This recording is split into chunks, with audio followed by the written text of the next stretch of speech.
ऋषियों ने समझी है, मुनियों ने जानी, वेदों की भाषा, पुराणों की वाणी। हम भी तो समझे, हम भी तो जाने, हम भी तो समझे, हम भी तो जाने। अज्ञानता से हमें तार दे माँ, हे शारदे माँ, हे शारदे माँ। अज्ञानता से हमें तार दे माँ। जय श्री कृष्णा। जय श्री कृष्णा मेरी सोल फैमिली। आध्यात्म आपके अपने चैनल पर मैं नंदा आप सबका बहुत बहुत स्वागत करती हूँ। श्रीमद् भागवत महापुराण का 6वां स्कंद 13वां अध्याय चल रहा है। दधीचि ऋषि के हड्डियों से भगवान श्रीहरि की आज्ञा पाकर के देवताओं ने और विश्वकर्मा जी ने एक बड़ा ही मजबूत और बहुत ही दिव्य आयुध तैयार किया। उसके प्रहार से दैत्य वृत्रासुर का वध हुआ। वृत्रासुर ब्राह्मण का पुत्र था, अग्निकुंड से उत्पन्न हुआ था, इसलिए इंद्र पर वृत्रासुर की हत्या का ब्रह्म हत्या लगा। ब्रह्म हत्या से कोई भी जीव नहीं बच सकता, चाहे वह मनुष्य है, चाहे वह देव है। हर किसी को ब्राह्मण की हत्या का जो एक पाप होता है, प्रायश्चित होता है, उसको पूर्ण करना ही होता है, उसे भोगना ही पड़ता है। श्री सुखदेव जी कहते हैं, महादानी परीक्षित, वृत्रासुर की मृत्यु से इंद्र के अतिरिक्त तीनों लोक और लोकपाल तत्क्षण परम प्रसन्न हो गए। तत्क्षण परम प्रसन्न हो गए। उनका भय, उनकी चिंता जाती रही। युद्ध समाप्त होने पर देवता, ऋषि, पितर, भूत, दैत्य और देवताओं के अनुचर, गंधर्व आदि इंद्र से बिना पूछे ही अपने अपने लोक को लौट गए। इसके पश्चात ब्रह्मा, शंकर और इंद्र आदि भी चले गए। राजा परीक्षित ने पूछा, भगवान, मैं देवराज इंद्र की अप्रसन्नता का कारण सुनना चाहता हूँ। जब वृत्रासुर के वध से सभी देवता सुखी हुए, तब इंद्र को दुख होने का क्या कारण था?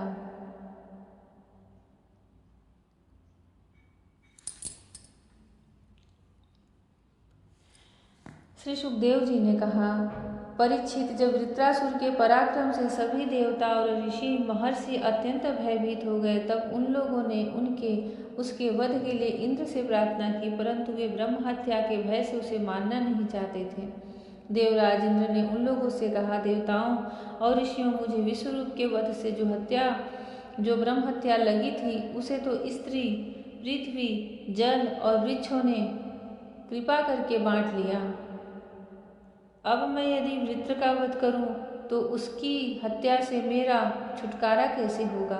श्री सुखदेव जी कहते हैं, देवराज इंद्र की बात सुनकर ऋषियों ने उनसे कहा, देवराज, तुम्हारा कल्याण हो, तुम तनिक भी भय मत करो, क्योंकि हम अश्वमेध यज्ञ कराकर तुम्हें सारे पापों से मुक्त करा देंगे। अश्वमेध यज्ञ के द्वारा सबके अंतर्यामी सर्वशक्तिमान परमात्मा नारायण देव की आराधना करके तुम संपूर्ण जगत का वध करने के पाप से मुक्त हो सकोगे। फिर वृत्रासुर के वध की तो बात ही क्या है। देवराज, भगवान के नाम संकीर्तन मात्र से ही ब्राह्मण, पिता, गौ माता, आचार्य आदि की हत्या करने वाले महापापी, कुत्ते का मांस खाने वाले चंडाल और कसाई भी शुद्ध हो जाते हैं। हम लोग अश्वमेध नामक महायज्ञ का अनुष्ठान करेंगे। उसके द्वारा श्रद्धा पूर्वक भगवान की आराधना करके तुम ब्रह्म पर्यंत समस्त चराचर जगत की हत्या के भी पाप से लिप्त नहीं होगे। फिर इस दुष्ट को दंड देने के पाप से छूटने की तो बात ही क्या है। श्री सुखदेव जी कहते हैं, परीक्षित, इस प्रकार ब्राह्मणों से प्रेरणा प्राप्त करके देवराज इंद्र ने वृत्रासुर का वध किया था। अब उसके मारे जाने पर ब्रह्म हत्या इंद्र के पास आई। उसके कारण इंद्र को बड़ा क्लेश, बड़ी जलन सहनी पड़ी। उन्हें एक क्षण के लिए भी चैन नहीं पड़ता था। सच है, जब किसी संकोची सज्जन पर कलंक लग जाता है तब उसके धैर्य आदि गुण भी उसे सुखी नहीं कर पाते। देवराज इंद्र ने देखा कि ब्रह्म हत्या साक्षात चांडाली के समान उनके पीछे पीछे दौड़ी आ रही है। बुढ़ापे के कारण उसके सारे अंग कांप रहे हैं और क्षय रोग उसे सता रहा है। उसके सारे वस्त्र खून से लथपथ हो रहे हैं। वह अपने सफ़ेद सफ़ेद बालों को बिखेरे ठहर जा इस प्रकार चिल्लाती आ रही है। उसके श्वास के साथ मछली की सी दुर्गंध आ रही है, जिसके कारण मार्ग भी दूषित होता जा रहा है। राजन, देवराज इंद्र उसके भय से दिशाओं और आकाश में भागते फिरे।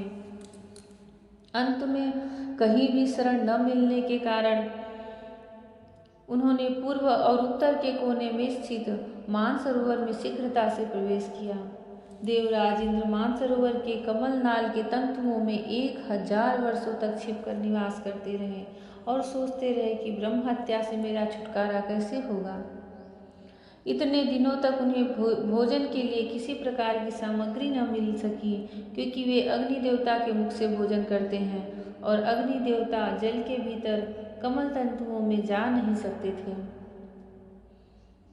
जब तक देवराज इंद्र कमल तंतुओं में रहे तब तक अपनी विद्या, तपस्या और योग बल के प्रभाव से राजा नहुष स्वर्ग का शासन करते रहे। परंतु जब उन्होंने संपत्ति और ऐश्वर्य के मद से अंधे होकर इंद्रपत्नी सची के साथ अनाचार करना चाहा, तब सची ने उनसे ऋषियों का अपराध कराकर उन्हें श्राप दिलवा दिया, जिससे वे सांप हो गए। तदनंतर जब सत्य के परम पोषक भगवान का ध्यान करने से इंद्र के पाप नष्ट प्राय हो गए, तब ब्राह्मणों के बुलवाने पर वे पुनः स्वर्ग लोक में गए।